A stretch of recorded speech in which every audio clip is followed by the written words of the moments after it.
नमस्कार, आइए बात करते हैं राज्य की तमाम बड़ी खबरों की। सीएम भजन लाल शर्मा का बड़ा ऐलान। आज राजस्थान में लागू होंगे नए नियम। किसानों के लिए भी बड़ी खबर, चलिए जानते हैं आज की तमाम बड़ी खबरें। राजस्थान में मानसून की विदाई हो चुकी है, लेकिन मानसून विदाई से पहले एक बार फिर से सक्रिय हुआ, जिससे पूर्वी और पश्चिमी राजस्थान के कई इलाकों में बारिश देखने को मिली। प्रदेश में अभी भी बादलों की आवाजाही बनी हुई है। वहीं 2 दिन बाद यानी 5 और 6 अक्टूबर को पूर्वी राजस्थान में बारिश हो सकती है। मौसम विभाग के अनुसार 5 अक्टूबर को राज्य के 10 जिलों में बारिश होने की संभावना है, जिसमें सवाई माधोपुर, गंगानगर, झुंझुनू, सीकर, अलवर, हनुमानगढ़, चूरू, भरतपुर, धौलपुर और करौली में हल्की बारिश होने की आशंका जताई गई है। इसके अलावा कोटा और उदयपुर जिले की कुछ जगह पर हल्की बारिश हो सकती है। मानसून की विदाई होते ही राज्य में पारा बढ़ने लगा है। इसके चलते अधिकतम पारे में बढ़ोतरी होने से लोगों को गर्मी लगने लगी है। वहीं दिन में तेज धूप से लोग परेशानी है और रात को उमस बेहाल कर रही है। इसके साथ ही मौसम में मच्छरों की संख्या भी बढ़ गई है। बारिश का मौसम खत्म होने से एक बार फिर से गर्मी ने दस्तक दी है, जिससे लोग सर्दी, बुखार और जुकाम की चपेट में आ रहे हैं। अधिकतम तापमान एक बार फिर से 40 डिग्री के पार पहुंच गया है। बुधवार को बीकानेर जिले का तापमान सर्वाधिक 40.4 डिग्री दर्ज किया गया, जो सामान्य से 3.0 डिग्री अधिक है।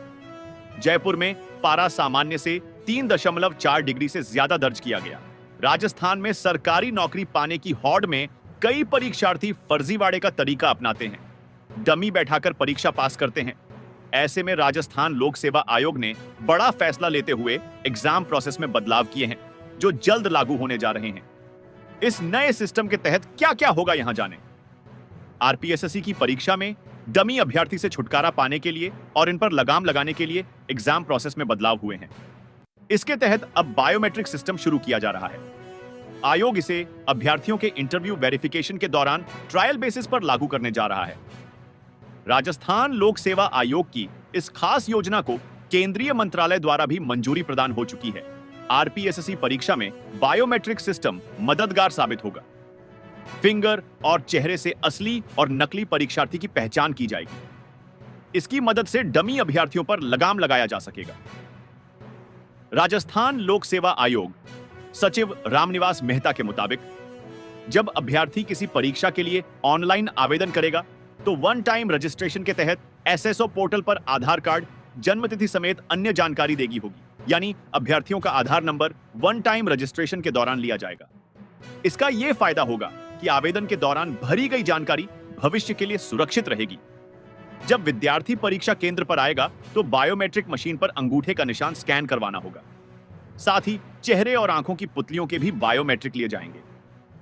अगर ये सभी आवेदन के समय दी गई जानकारी से मिलान नहीं करेंगे तो मौजूदा स्टाफ के जरिए अभ्यर्थी को डमी कैंडिडेट समझकर दबोच लिया जाएगा। राजस्थान लोक सेवा आयोग द्वारा परीक्षा में अब तक अन्य बदलाव भी हुए हैं, जैसे लाइव फोटो कैप्चर, फर्जी प्रवेश पत्रों की रोकथाम और ओएमआर शीट में विशेष विकल्प। उम्मीद की जा रही है कि इससे परीक्षा में डमी अभ्यर्थियों से छुटकारा मिलेगा और एग्जाम अधिक पारदर्शी हो पाएगी। राजस्थान के अजमेर में देश के पहले डबल डेकर ई क्रूज का संचालन आज से शुरू हो गया है। अच्छी खबर यह है कि पर्यटक अब डबल डेकर ई क्रूज में सवार होकर ऐतिहासिक आना सागर झील की सैर कर सकेंगे। इसके लिए पर्यटकों को मात्र 350 और 250 रुपए ही खर्च करने होंगे। विधानसभा अध्यक्ष वासुदेव देवनानी ने सुबह 11:30 पर ऐतिहासिक आना सागर झील में देश के पहले ई क्रूज का उद्घाटन किया। कार्यक्रम में जलदाय मंत्री सुरेश रावत व नगर निगम महापौर ब्रज लता हाड़ा भी उपस्थित रही। कार्यक्रम के मुख्य अतिथि विधानसभा अध्यक्ष वासुदेव देवनानी ने कहा कि इससे पर्यटन को बढ़ावा मिलेगा।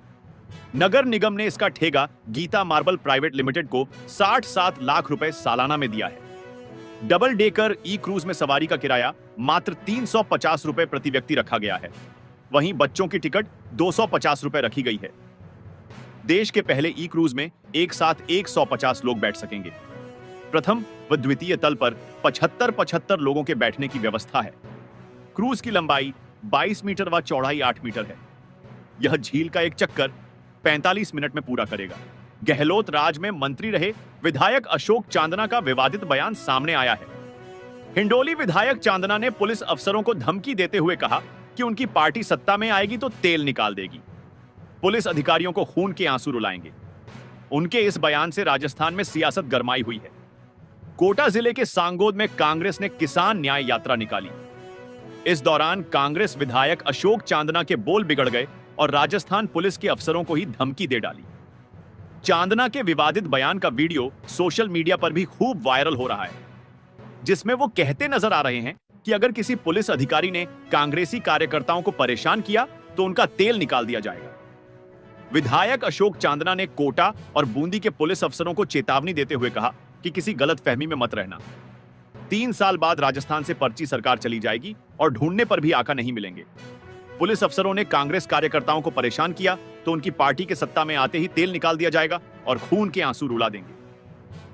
हिंडोली विधायक चांदना ने पुलिस अफसरों को नसीहत देते हुए कहा कि आपको अपनी नौकरी करनी चाहिए। लोगों की सेवा करने के साथ ही जनता को न्याय दिलाने के लिए कार्यरत रहना चाहिए।